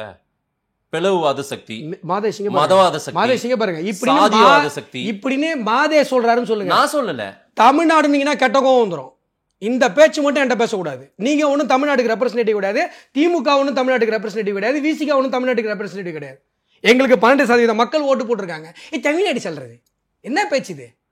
இந்த பேச்செல்லாம் பேசாதீங்க சார். என் கொள்கை சார் எனக்கு புரியல சார், ஒருங்கிணைந்த மனிதத்துவம்னா என்னன்னு தெரியல சார், இந்திய தத்துவம்னா தெரியல சார், புரிஞ்சு தொலைல சார், நான் பிளவுவாதன்னு அறிவுக்கு ஒவ்வாத விதத்தில் நினைச்சிட்டு இருக்கேன் சார். சொல்லுங்க, தமிழ்நாடு சொல்லாதீங்க. தமிழ்நாடு மக்கள் எங்களை ஏத்துக்கிட்டு இருக்காங்க. தமிழ்நாடு மக்கள் 12% பேர் ஓட்டு போட்டிருக்காங்க. தமிழ்நாடு மக்கள் பிஜேபியை ஏத்துக்கிறாங்க. களத்துல நாங்க இருக்கோம். ஆனாலும் ஒரு நிமிஷம், ஆனாலும் பிரதிநிதித்துவத்தை நம்மளால பெறவே முடியல. பிரதிநிதித்துவத்தை பெற முடியலன்னா அது எங்க கவலைங்க. நீங்க அப்படியே எங்க மேல ஆக்குறோம் சார், எம்எல்ஏ கிடைக்கல சார், எம்பி கிடைக்கல சார், தெருவில் போட அழுவாதீங்க. 2 எம்பியில் ஆரம்பிச்சோம். நாங்க 2 எம்பியில் ஆரம்பிச்சோம் மாதேஷ். இந்தியா முழுசும் 2 எம்பியில் ஆரம்பிச்சோம். இன்னைக்கு உலகத்தினுடைய அதிக எம்பிகள், உலகத்தினுடைய மிகப்பெரிய கட்சி, உலகத்தினுடைய அதிக எம்எல்ஏக்கள். நான் என்ன சொல்கிறேன், நாங்கள் இந்த கணக்கை பெருக்குவதற்காக அரசியல் நிற்கல. நாங்கள் உலகத்தினுடைய உன்னதமான தத்துவத்தை தோல்ல சுமந்துட்டு நான் நின்றுட்டு இருக்கோம். உங்கள்கிட்ட நான் பல தடவை சொல்லியிருக்கேன், தமிழக அரசியல் இருக்கிற கட்சிகளுடைய அரசியல் தத்துவங்கள் எடுத்து பாருங்க. கம்யூனிசம் அந்நிய நாட்டு தத்துவம், திராவிடம் அந்நிய நாட்டு தத்துவம், தமிழ் தேசியம் அந்நிய பொது உடைமை தத்துவம், கம்யூனிசம் பொது உடைமை தத்துவம், அந்நிய நாட்டு தத்துவமா இல்லையா சார்? அது மேலை நாட்டிலிருந்து வந்ததுதான். ஆனால் பொது உடைமை தொழிலாளர் வர்க்கத்துக்காக போராடக்கூடிய தத்துவம் அது. எந்த மேலை? சரிங்களா? நீங்க எல்லாருக்கும் போராடலன்ற நேத்து விஜய் வரைக்கும் சொல்றாரு, எல்லாருக்குமான ஆட்சியை தானே மோடி அரசு நீங்க கொடுக்கணும், ஆனா இஸ்லாமிய மக்களுக்கு எதிராக தானே நீங்க ஆட்சி செய்றீங்க, சதி பண்றீங்க அப்படின்னு விஜய் கேக்குறாரு. ஸ்ட்ராட்டஜி எல்லாம் என்ன வேலை? ஸ்ட்ராட்டஜி இல்ல. நீங்க பொது உடைமை தத்துவம்னு உங்களுடைய கருத்தை நீங்க பதிவு பண்ணிடுவீங்க, அதுக்கப்புறம் விஜயை தூக்கிட்டு போய் ஒரு கேள்வி கேட்பீங்களா? நீங்கள் சொன்ன இந்த அறிவுக்கோவாத கருத்தை அப்படியே விட்டு கிடச்சிட்டு நான் விஜய்க்கு பதில் சொல்லுவேனா? அப்படி தெரியுதுங்களா பார்த்தா நீங்கள் பொது உடைமைன்னு சொல்கிறீங்கல்ல, எந்த நாட்டு தத்துவம் அது? மேலை நாட்டு தத்துவம் தான் சார். எனக்கு யார் பொது உடைமை வெளில இருந்து யாரும் வந்து சொல்லிக் கொடுப்பா? பொது உடைமை நீங்க எங்க பொது உடைமை? காக்கை குருவி எங்கள் ஜாதி. நீ என்ன மனுஷெல்லாம் ஒண்ணுன்னு சொல்றது? காக்கை குருவி எங்கள் ஜாதி, அனைத்து உயிர்களுக்குமான பொது உடைமை பேசினவங்க நாங்க. நீ என்ன எனக்கு வந்து பொது உடைமை சொல்லி அனைத்து உயிர்களுக்கும் பொது உடைமை? அது அனைத்து உயிர்களுக்கும் பேசுற கட்சியா பிஜேபி? வசுதேவ குடும்பம்னா என்னன்னு தெரியுமா உங்களுக்கு? இல்ல சார், அனைத்து உயிர்களுக்கும் வசுதேவ குடும்பம்னா என்னன்னு தெரியுமா? இஸ்லாமியர்கள் உங்களை பார்த்து அச்சப்படுறாங்களே சார். யார் சொன்னா அச்சப்படுறாங்க? யார் சொன்னா அச்சப்படுறாங்க? ஓட்டு போட மாட்டேன்றாங்களே சார். யார் சொன்னா ஓட்டு போடலன்னு? அப்படியே மொத்தமா திமுக கூட்டணிக்கு போதே சார் அந்த ஓட்டு. அதாங்க யார் சொன்னா? தமிழ்நாட்டுல அது நடக்குதே சார். மக்கள் ஏன் உங்களை பிடிக்காம பிஜேபி இருக்கா ஓட்டு போடாத, அதுக்கு எதிராக ஓட்டு போடுன்னு இருக்காங்களே நிலைமை. யார் சொல்ற? யார் போடுற? அது மாதிரி இஸ்லாமிய பெருமக்கள், கிறிஸ்துவ மக்கள். ட்ரிப்ளிகேன்ல ஒரு குறிப்பிட்ட பூத்தில் நான் போனதுக்கு அப்புறம் டேட்டா காட்டுறேன் எத்தனை இஸ்லாமியர் ஓட்டு எங்களுக்கு வந்திருக்குன்னு. இந்த புழு, இந்த பொதுமைப்படுத்துதல் நீங்கள் நினைக்கிறதெல்லாம் அப்படியே ஒரு நரேட்டிவாக செட் பண்ணாதீங்க. நான் கேட்குறேன், மகாராஷ்டிராவில் இல்லை வந்து குஜராத்தில் இஸ்லாமிய பெருமக்கள் இருக்கிற பகுதியில் எவ்வளோ இடத்துல எங்களுக்கு அதிகமாக ஓட்டு கிடைச்சிருக்கு, நாங்கள் எத்தனை தொகுதி வின் பண்ணியிருக்கோம் நான் காட்டுறேன். ஒன்று. ரெண்டாவது, சார் ஓட்டு வருதா வரலையா நீங்கள் ஏமாற்றி சிட்டிசன்ஷிப் அமெண்ட்மெண்ட் ஆக்டில் இஸ்லாமிய பெருமக்கள்லாம் நாட்டை விட்டு துரத்திடுவாங்க, நீங்கள் பச்சையாக புழுவி இஸ்லாமியர் ஓட்டு எங்களுக்கு கிடைக்காம பண்ணிட்டு அது எங்கே தப்பா சார்? நீங்கள் நயவஞ்சக நரித்தனம் பண்ணியிருக்கீங்க சார், அது எங்கே தப்பா சார்? சிட்டிசன்ஷிப் அமெண்ட்மெண்ட் ஆக்டில் எந்த இஸ்லாமியாவது வெளில அனுப்புனாங்களா சார்? அப்போ புழுவுன்னு நீங்கள் பண்ண தப்பு தானே சார் அது? நீங்களே எங்களுக்கு எதிராக புழுவி தப்பு பண்ணுறீங்க. சார் முஸ்லீம் ஓட்டு வரலையே சார், முஸ்லீம் ஓட்டு வரலன்னா நீங்கள் பண்ணுற தப்பு சார் அது. நாங்கள் என்ன சார் இஸ்லாமியர்களுக்கு எதிராக பண்ணி நம்பிக்கைக்குரியவளா நீங்கள் மாறவே இல்லையா? நான் என்ன கேட்குறேன், அதுக்கான முயற்சியும் எடுக்கல, அதற்கான தேவையும் இல்லைன்னு நினைக்கிறீங்க. ஐயோ, நாங்கள் எல்லாருக்குமான அரசுங்க. இஸ்லாமிய பெருமக்களுக்கான ஸ்காலர்ஷிப்பு 12 மடங்கு அதிகம் நரேந்திர மோடி அவர்கள் கொடுத்தது. ஹஜ் பயணத்திற்கான மானியம் பல மடங்கு அதிகப்படுத்தி. விஜய்க்கே தெரியல. இங்க பாருங்க, விஜய் கேக்குறாரு, ஒட்டுமொத்த மக்களுக்கும் நல்லது செய்யவா இல்லை நம்முடைய இஸ்லாமிய நண்பர்களுக்கும் தோழர்களுக்கும் எதிராக சதி செய்யவான்னு பிரதமர் மோடியை வந்து கேள்வி கேட்டிருக்காரு. விஜய்க்கு எழுதி கொடுத்தவர் கேட்டிருக்காரு. அதுக்கு பதில் சொல்றேன். பொது உடைமை தத்துவம்னு சொன்னீங்க. நீங்க வந்து அந்நிய நாட்டிலிருந்து எனக்கு வந்து பொது உடைமையை நீங்க கற்றுக் கொடுக்க வேண்டிய அவசியம் இல்லை. உலகத்தினுடைய முதல் அரசை அமைத்த எங்களுக்கு, உலகத்தினுடைய முதல் அணையை கட்டி எங்களுக்கு, உலகத்தில் இருக்கிற அத்தனை உயிர்களும் சமம் என்று சொன்ன எங்களுக்கு நீ வந்து அரசியல் தத்துவத்தை சொல்லிக் கொடுக்காத. வெளிநாட்டில இருந்தே பொது உடைமை தத்துவம் எந்த அளவுக்கு உண்மையானதுன்றதை இலகணேசன், மறைந்த இலகணேசன் கூட பேசியிருக்காரு. நான் வேணா அந்த வீடியோ எடுத்து காட்டுறேன். கம்யூனிசம் எப்படிப்பட்ட கொள்கைன்னு பேசியிருக்காரு. ஏங்க நீங்க என்னங்க பேசுறீங்க? மாதேசிக்கு சொந்தமா அறிவு இருக்குல்ல, நீங்க என்ன சொல்றீங்க? நீங்களும் நான் தான் பேசிட்டு இருக்கோம். அங்க ரெஃபரன்ஸ் கூட்டு வரீங்க, இங்க ரெஃபரன்ஸ் கூட்டு வரீங்க, இல்லாத வீடியோவை காட்டுறேன்றீங்க. நான் கேட்கிறேன், நீங்க என்னங்க உங்க அண்டர்ஸ்டாண்டிங்? உலகத்தினுடைய முதல் அணையை கட்டியவனுக்கு, உலகத்தினுடைய முதல் அரசை அமைத்தவனுக்கு, உலகத்தினுடைய முதல் விவசாயத்தை பண்ணவனுக்கு சார் அரசியல் தத்துவம்னா என்ன தெரியுமா சார்? வெளிநாட்டுக்காரன் வந்து சொல்லிக் கொடுப்பானா? உலகத்தினுடைய முதல் அரசாங்கத்தை அமைத்தவனுக்கு, உலகத்தினுடைய முதல் படையை கட்டியவனுக்கு வெளிநாட்டுக்காரன் வந்து சொல்லிக் கொடுப்பானா? இவ்வளவுதான் பிஜேபி கேட்கறாங்க. அவங்க தொழிலாளர் வர்க்கத்துக்கு நிக்கிறாங்க, எந்த வர்க்கத்துக்கு? நீங்க அப்படி கிடையாது. கார்ப்பரேட் அரசியல் செய்யறீங்க. அதே போல நீங்க வந்து எலக்ட்ரல் பாண்ட்ல பணம் வாங்குறீங்க. சரிங்களா? உங்களுக்கு அவங்களுக்கு இருக்கிற வித்தியாசம் 25 கோடி வாங்கினாங்களே, அது கடனா வாங்கினா நாங்க கொடுத்துட்டோம்ன்றாங்க, வாங்கினதை திருப்பி கொடுத்துட்டோம்னு சொல்லிட்டாங்க. முத்தரசன் சொன்னாரா இல்லையா? டக்குனு ஏதாவது வந்துரும். யார் யாரெல்லாம் வாங்கியிருக்கேன்னு கூட சொன்னாரு அவரு. சொன்னாரா யார் யாரெல்லாம் வாங்கணும் அப்படின்னு சொல்லியிருக்காரு. அப்புறம் என்னங்க, நீங்க பக்கத்துல தானே கமலாலயம் இருக்கு. கமலாலயத்தில் என்ன இருக்கு? கிரவுண்ட் ஃப்ளோர்ல ரிசப்ஷன் இருக்கு, பாரத மாதா சிலை இருக்கு. மேலே ஃபர்ஸ்ட் ஃப்ளோரில் ஆஃபீஸஸ்ஸு, எங்கள் ஆர்கனைசேஷன் செக்ரட்டரி ரூமு எல்லாமே இருக்குது. மேலே ஆஃபீஸு மற்ற எல்லாமே நாங்கள் இப்போ பொறுப்பாளர்களுக்கு ஒவ்வொருத்தருக்கும் ஒரு அறை இருக்குது. மேலே ஒரு கான்ஃபரன்ஸ் இருக்குது. மொத்தமாக எங்களுடைய கட்சி பணிகளுக்கு தானே இருக்குது. நீங்கள் கம்யூனிஸ்ட் ஆஃபீஸ் போய் பாருங்களேன். கம்யூனிஸ்ட் ஆஃபீஸே இருக்காது உள்ள. கம்யூனிஸ்ட் ஆபீஸ் இருக்கு சார், 3வது ஃப்ளோர்ல இருக்கு. 3வது ஃப்ளோர்ல மூளையா இருக்குது. எல்லாமே கார்பரேட்டுங்க தான் சார். கட்சி அலுவலகத்தையே கார்பரேட்டுங்களுக்கு வாடகை விட்டுட்டு, கட்சி அலுவலகத்தையே மல்டிநேஷனல் கம்பெனிக்கு வாடகை விட்டுட்டு, சார் நாங்கெல்லாம் கார்பரேட்டுக்கு எதிராக இருக்கிறோம் சார். ஐயோயோ எப்படிங்க அதெல்லாம்? நீங்க எங்கங்க நீங்க அதை நான் என்ன கேட்கறேன், கார்பரேட் நீங்க கார்பரேட்டை தூக்கி பிடிக்கிற நீங்க இதையெல்லாம் விமர்சிக்கலாமா சொல்லுங்க பார்க்கலாம். என்னது கார்பரேட் தூக்கி யார் எப்ப தூக்கி பிடிச்சா? எப்ப தூக்கி பிடிச்சா? ராகுல் காந்தி அந்த குற்றச்சாட்டு. ஐயே மாதேஷ், நீங்க விடுற மோடி விடுற மூச்சு கூட கார்பரேட் தான், மாதேஷ் அம்பானி தான் அப்படின்றாரு. உங்களோட இது புரியுதா? நீங்க ஒரு கேள்வி கேட்குறீங்க, கேள்வி கேட்கும்போது மாதேஷா கேள்வி கேட்குறீங்க. எந்த அடிப்படையிலப்பா இந்த கேள்வி கேட்டனா ராகுல தூக்கிட்டு வரீங்க? உங்களுக்கு சொந்தமா அறிவு இல்லையா சார்? நான் உங்கள் மேலே நாட்டுல என்ன நீங்க அப்ப கேள்வி கேட்கும் போது எப்படி கேட்டிருக்கணும்? சார் ராகுல் உங்களை இந்த மாதிரி சொல்றாரே சார், விஜய் உங்களை இந்த மாதிரி சொல்றாரே சார். ஆனா கேள்வி கேட்கும் போது மாதேஷா கேட்டுறீங்க. நான் ஏன் அதை பத்திரிகையாளர்களை கேள்வி கேட்கறவங்க டார்கெட் பண்றேன்னா, சார் உங்களோட தான் மக்கள் கனெக்ட் ஆவாங்க. நீங்க எங்க மேல மதவாத அரசியல், பிளவுவாத அரசியல் நீங்க ஒரு அலிகேஷனை வைக்கிறீங்கன்னு சொன்னா அதற்கு நின்னு தர்க்கம் பண்ணக்கூடிய தைரியம் தான் வைக்கணும். கேள்வி கேட்ட உடனே ராகுல் இல்ல அந்த தர்க்கம் ஜெயிச்சிருக்கு. ஐயோ இல்ல அந்த தர்க்கம் ஜெயிச்சிருக்கு. நான் சொல்றது புரியல, நான் சொல்றது புரியல. புரியுது இல்ல? தர்க்கம்ன்றது என்ன தெரியுமா? ஆதாரங்கள் அடிப்படையில காட்டணும். நீ போய் சொல்லி ஜெயிச்சிட்ட, மக்களை ஏமாத்தி ஜெயிச்சிட்ட, சிட்டிசன்ஷிப் அமெண்ட்மெண்ட் ஆக்ட்ல இஸ்லாமிய சகோதரர்கள்லாம் வெள்ள அனுப்பிட்டு பொருளை கிளப்பி ஜெயிச்சிட்டேன்னா அதெல்லாம் வெக்கம். போய் சொல்லி தான் 250 வருஷம் பிரிட்டிஷ்காரன் ஆட்சி பண்ணான். அது கேவலம். பிளவுவாத அரசியல்ல பிரிவினைவாத அரசியல் தான் வெள்ளக்காரன் பண்ணான். 250 வருஷம் ஆட்சி பண்ணிட்டானே, ஜெயிச்சுட்டானே. ஏங்க கேவலமான மட்டமான மதவாத அரசியலை பண்ணி நீங்க பண்ணிட்டு இருந்தீங்க. நான் கேட்கிறேன், பிளவுவாத அரசியல் என்ன பார்த்து கை ஒருத்தி கேள்வி கேட்கிற தைரியம் இருக்குல்ல, தர்க்கம் பண்ற தைரியம் எங்க போச்சு? ஓடி போய் ராகுல் காந்தி பின்னாடி ஒழியறீங்க, விஜய் பின்னாடி ஒழியறீங்க. அவங்க சொல்றாங்க, இவங்க சொல்றாங்க, கேள்வி மட்டும் நீங்க ஏன் கேக்குறீங்க? விஜய் ஒரு தலைவரா அவர் கேட்கிறாரு. என்ன கேட்கிறாரு? என்ன கேட்கிறாரு? 800 பேர் கடல் எல்லையில ஆமா மீனவர்கள் சுட்டுக்கொள் காங்கிரஸ் பீரியட்ல. காங்கிரஸ் கேள்வி கேட்கணும். நீ முதுகெலும்புள்ள ஒரு ஆண் மகனா இருந்தா சரி. எங்க பீரியட்ல எங்க நடந்தது? 5 பேர் மாதேஷ். எங்க 11 வருஷமா ஒரு மீனவன் கூட கடல் எல்லையில சுட்டுக் கொல்லப்படல. 3 முறை நீங்க இருக்கீங்களா? காங்கிரஸ் 3 வருஷத்துக்கு 3 டென்யூருக்கு முன்னாடி இருந்ததை தூக்கிட்டு இங்க பேசிட்டீங்க. அட ஏங்க நான் சொல்றது புரியலையா? 11 வருஷமா ஒரு கடல் எல்லையில தமிழ் மீனவர்கள் சுட்டுக் கொல்லப்படல. சரி. 800 மீனவர்கள் அப்படிங்கிறது காங்கிரஸ் பீரியட்ல நடந்தது. 11 வருஷமா ஒருத்தனை கூட நாம எந்த பிரச்சனையிலும் நம்ம காப்பாத்திட்டு இருக்கோம். 5 மீனவர்கள் தூக்கு தண்டனை கொடுத்தவனை காப்பாத்தி கொண்டு வந்திருக்கோம். ரைட். அப்படியே இந்த சாதனை பண்ணிருக்கீங்க. அப்படியே இந்த சாதனை வாங்கி கொடுத்துருங்க. அப்ப 800 கோடி பேர் சாகடிச்ச காங்கிரஸ் அந்த பாவ கணக்கு என் மேல எழுதுற அறிவு இருக்க வேணாது பண்ணுவானா? அறிவு இருக்க வேறாது பண்ணுவானா? சாதிச்சவங்க தான் 11 வருஷத்துல கச்சத்தீவையும் வாங்கி கொடுத்துருங்க மோடி சார் அப்படின்னு கேக்குறாரு. வாங்கி கொடுத்துருங்க. அதையும் சாதிச்சிருங்க. 5 தூக்கு தண்டனை கைதிகளை மீனவர்களை காப்பாற்றியவர்கள் தான் நீங்க.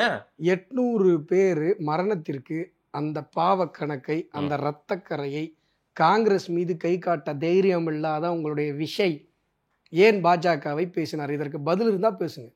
சும்மா எங்கெங்கயோ ஓடக்கூடாது. நீங்க தான் இருக்கீங்க. 11 வருஷமா இந்த 800 மரணங்களை 11 வருஷத்துல நடந்ததா? 2014க்கு முன்பாக நடந்ததா? சும்மா பேசக்கூடாது.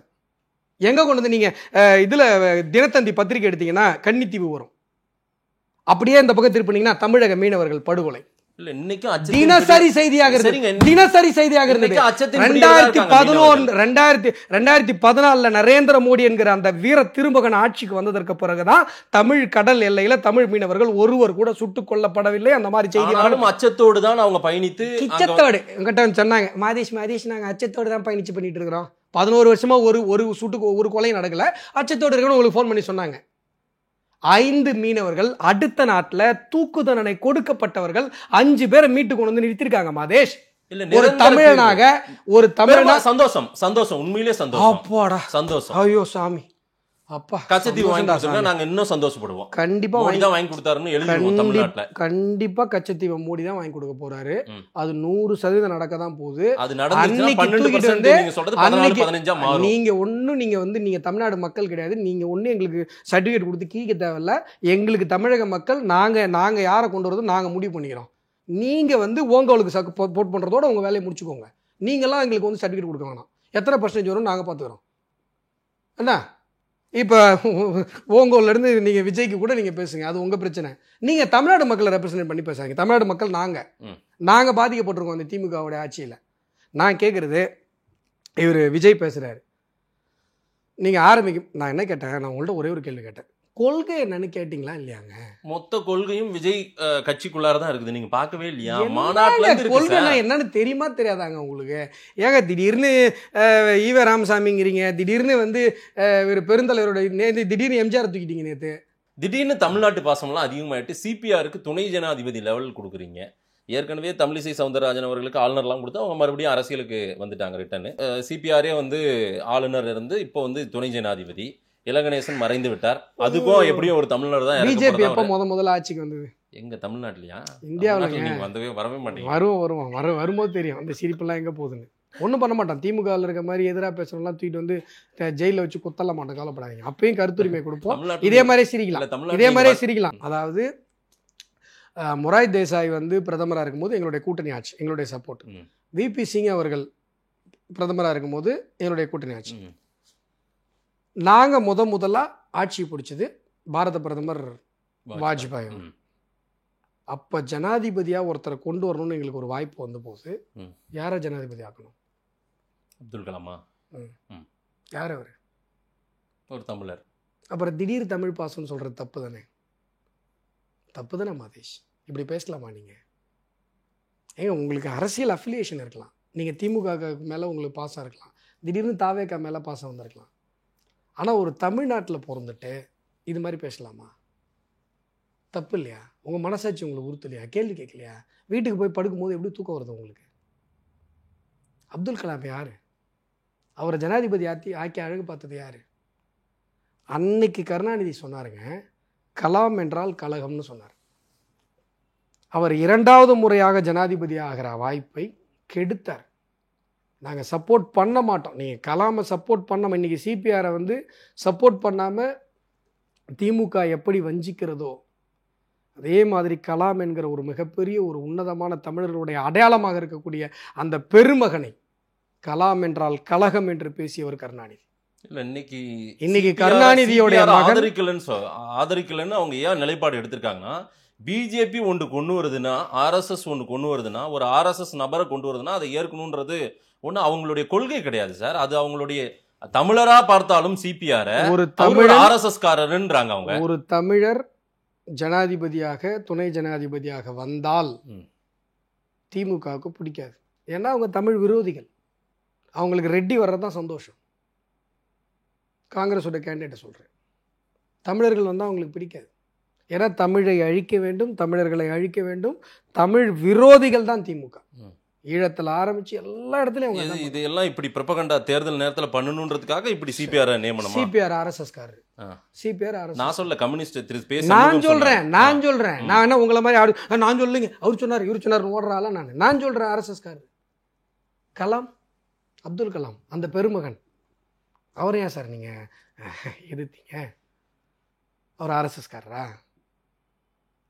ஏன் தெரியுமா? தமிழர்கள் வந்தால் அவங்களுக்கு பிடிக்காது. நீங்கள் தமிழ் விரோதிகள்.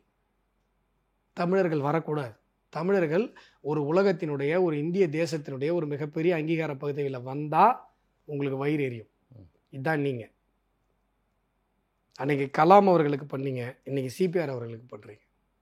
இன்னைக்கு உங்களுடைய முகத்திரை தமிழ் சமூகத்தின் மத்தியில் கிழிந்து கொண்டிருக்கிறது. இல்லை சிபிஆர் நீங்க வந்து ஏதோ ஒரு திட்டத்தோட ஏதோ ஒரு சதி இருக்குது இதில். கலாம் அவர்களே எழுத்தீங்க சார். நான் இன்னைக்கு வாங்க சார், அன்னைக்கு பதில் சொல்லுங்க. இன்னைக்கு வாங்க சார். நான் சொல்றது உங்களுக்கு புரியல. கலாம் மேல உங்களுக்கு அக்கறையின் பாலெல்லாம் கிடையாது. நீங்க எல்லாமே அலங்கார பதவியா கொடுக்குறவங்க தானே. ராம்நாத் கோவிந்துக்கு என்ன பண்ணீங்க, திரௌபதி முர்முக்கு என்ன பண்ணிட்டீங்க, அடுத்து எங்க ஐயா சிபிஆர் என்ன பண்ணுவீங்கன்னு வருத்தப்படுறாங்க திமுகவினர். அவருக்கு அந்த மரியாதை, உரிய மரியாதை கிடைக்குமா கிடைக்காதான்னு. சிபிஆர் வந்து உங்க ஐயாவா திமுக ஐயா? யாரு சார்? சிபிஆர் எல்லாருக்கும் பிடித்தவர் சார், சரிங்களா? சிபி ராதாகிருஷ்ணன் தமிழ்நாட்டில் எல்லா கட்சிக்கும் பிடிக்கும் அவர். ஆனால் திமுக மட்டும் தமிழர்ன்றதுனால பிடிக்க மாட்டேது. அதெல்லாம் சார், தமிழர் விரோதிகள் யாரு, தமிழருக்கு எதிரானவர்கள் யாருன்னு ஓட்டு போட்டு நிரூபிச்சுட்டு இருக்காங்க தமிழ்நாட்டில், சரிங்களா? நீங்க சொல்லிதான் தமிழர்கள் யாருக்கு ஓட்டு போட்டு இப்போ அதிகாரத்தில் இருக்காங்க? 67 முன்னாடி காங்கிரஸ். தமிழர்கள் யாருக்கு அதிகமாக ஓட்டு போறதுல, தமிழர்கள் அதிக வெறுப்புல யார் மேல இருக்காங்க? மோடி மேல இருக்காங்க. இது இந்தியாவே பெரிய சர்வேவே சொல்லியிருக்கு. எந்த சர்வே சொன்னிச்சு? அது ஏதாவது பேப்பருக்கு எடுத்து காட்டுங்க. காட்டலன்னா அடுத்த கட்டத்துக்கு போக முடியாது. ஒரு தனியார் நிறுவனம் எடுத்த சர்வே. அந்த தனியார் நிறுவனத்துக்கு பேர் சொல்லுங்க. அவ்வளோ பேசுறீங்கல்ல, பேர் சொல்லுங்க. எவன் எடுத்தான்? எவன் சொல்லுங்களேன். போகிற போக்கில் சர்வே சொல்லுது, இது சொல்லுது, திமுக 200 வாட்ஸ்அப் குரூப்ல வந்ததெல்லாம் சொல்லிட்டு இருக்க கூடாது. மோடி எதிர்ப்பு இந்தியாவிலே தமிழ்நாட்டில் தான் அதிகம் இருக்குன்றது யார் சொன்னா? உங்களுக்கு ஓட்டே போறது இல்லையே. ஐயா 18% ஓட்டுங்க, சும்மா ஓட்டு போறதில்ல. ஏங்க என்னங்க உங்களுக்கு பிரச்சனை? அதாவது உங்களுக்கு வயிறு எரிஞ்சாலும், உங்களால் தாங்கிக்க முடியலனாலும், உங்களுக்கு தூக்கம் வராமல் நீங்கள் நைட்டு பூரா தவிச்சாலும் உண்மையை ஏற்றுக்கிட்டு தான் மதேஷ் ஆகணும். 18% தமிழ்நாடு மக்கள் ஓட்டு போட்டிருக்கிறாங்க. உங்களால் அதை ஏற்றுக்க முடியாது. ஏன்னா உங்களுக்கு பிரச்சனை. நாளைக்கு நாங்கள் ஆட்சியில் உட்காருவோம், அன்றைக்கும் உங்களால் ஏற்றுக்க முடியாது. இப்படி தான் புலம்பி தள்ளுவீங்க. ஆனால் உண்மையை பேசணும் மதேஷ். உங்கள் ஐடியாலஜிக்கல் கமிட்மெண்ட்டை தூக்கிட்டு வந்தால் நான் என்ன பண்ண முடியும்? உண்மை தானே, ஃபேக்டாக தானே பேசணும். சார், இப்போ சிபிஆர் இந்த மாதிரி ஒரு உயர் பொறுப்பில் உட்கார வைக்கிறதே ஏதோ திட்டம்ன்றாங்க. 26 தேர்தல் மனதில் வச்சு ஏதோ அரசியல் பண்ணிட்டு இருக்கீங்க. நான் என்ன சந்தேகப்படுறாங்க சார். நீங்க தமிழ்நாட்டுக்கு ஒன்றும் அவ்வளோ பெரிய நல்லது பண்ணவங்க இல்லை. நான் என்ன கேட்குறேங்க, தொடர்ந்து தமிழ் சமூகத்திற்கு, தமிழுக்கு நல்லது பண்ணிட்டு இருக்கவங்களை பார்த்து சந்தேகப்படுற அளவுக்கு நீங்க என்ன ஒர்த்தாக்கி வச்சிட்டீங்க? நீ யாரு? தமிழ் விரோதி தானே. தமிழர் அடையாளம் கீழடிக்கு நீங்க வந்து அங்கீகரிக்க மாட்டேன்றீங்கல்ல. யார் சொன்னா அங்கீகரிக்கலன்னு? கீழடியில முதல்ல அகழ்வாய்வு பண்ணது யாரு? இன்னைக்கு அதுக்கான இது கொடுங்கன்னு கேக்குறாங்கல்ல. கீழடியில முதல்ல அந்த மண்ணை அதை சர்டிஃபைட் பண்ணுன்றாங்கல்ல. நீங்க அதுக்கு அதையே ஒத்துக்க மாட்டேங்க. நான் கேக்குறது பதில் சொல்லுங்க. கீழடியில முதல்ல அகழ்வாய்வு பண்ணது யாரு? யார்? நீங்க தானா? ஆமா. மண்வெட்டியோட முதல் நீங்க தான் பண்ணீங்க. ஆமா. மத்திய தொல்பொருள் அதுக்கான அங்கீகாரம் கிடைக்காம இன்னைக்கு வந்து அது திண்டாடிட்டு இருக்குல்ல. என்ன அங்கீகாரம்? தமிழ்நாட்டுல இருந்து என்ன ப்ரொபோசல் போச்சு? ஆய்வு எந்த வருஷம் ரெடி ஆச்சு? 2019 2020 எண்டில். சரியா? அதிமுக ஆட்சி காலத்துல ரெடி ஆச்சு. சரி. 4 வருஷமா நீங்க அனுப்பல. 4 வருஷமா நீங்க அனுப்பல. இப்ப அனுப்புறீங்க 4 வருஷம் கழிச்சு. ஒண்ணு. ரெண்டாவது, ஆய்வு முடிவுகள் நிராகரிக்கப்பட்டதா? ஆய்வு குறிப்பிட்ட ஃபார்மெட்ல இல்லைன்னு ஒரு கொஸ்டின் எழுப்பப்பட்டதா? குறிப்பிட்ட ஃபார்மெட்ல இல்லைன்ட்டு. குறிப்பிட்ட ஃபார்மெட்ல ஏன் கேட்குறாங்க? அப்பதான் உலக அரங்கில் அது அக்செப்ட் பண்ணப்படும். உலக அரங்கில் அக்செப்ட் பண்ணாதான் தமிழர்களுடைய பாரம்பரிய பெருமை நிறுவப்படும். இரும்பு யுகத்தில் நான் முதல்ல உள்ள நுழைஞ்சேன் அப்படின்னு சொல்லி நம்ம கிளைம் பண்ணும்போது, ஹரப்பா இங்கே இருக்கிற ஹரப்பா மோஜந்தரா மட்டும் இல்லை, கிரேக்கம், மொசபடோமியம் எல்லாம் வருவான் சண்டைக்கு. அவன்கிட்ட நீ இரும்பு கிடைச்சிருக்குன்னா அதில் கார்பன் டேட்டிங் ரிப்போர்ட் காட்டணும். நீங்கள் அரசியல் அறிக்கை மாதிரி அடித்தா அதை வந்து எடுத்துகிட்டு போய் நம்ம வேர்ல்டு லெவலில் கொண்டு வந்து அக்செப்டன்ஸ் வாங்க முடியாது. அவங்க இதை ரிஜெக்ட் பண்ணலை. சார் இந்த சைட்டேஷன்ஸ்லாம் கொடுக்கல, அதுக்கான இல்ல கேட்கணும், தெரியல உரிமையாவது அதற்கான கடமையாவது நீங்க எடுத்துக்கலாமே. நான் கேட்கிறேன், அஸ்வத்தாமனுக்கு தெரியாதா? அண்ணாமலைக்கு தெரியாதா? நயினார் நாகேந்திரன், நிர்மலா சீதாராமனுக்கு தெரியுமா தெரியாதா? நீங்க பிஹெச்டி பண்றீங்க, பிஹெச்டி பேப்பருக்கு இந்த ஃபார்மெட்ல தான் கொடுக்கணும்னு ஒரு வரைமுறை இருக்கு. நீங்க இந்த ஸ்கிராப் நோட் இருக்குல்ல, அதுல எழுதிட்டு போய் கொடுத்து இதான் பிஜேபி.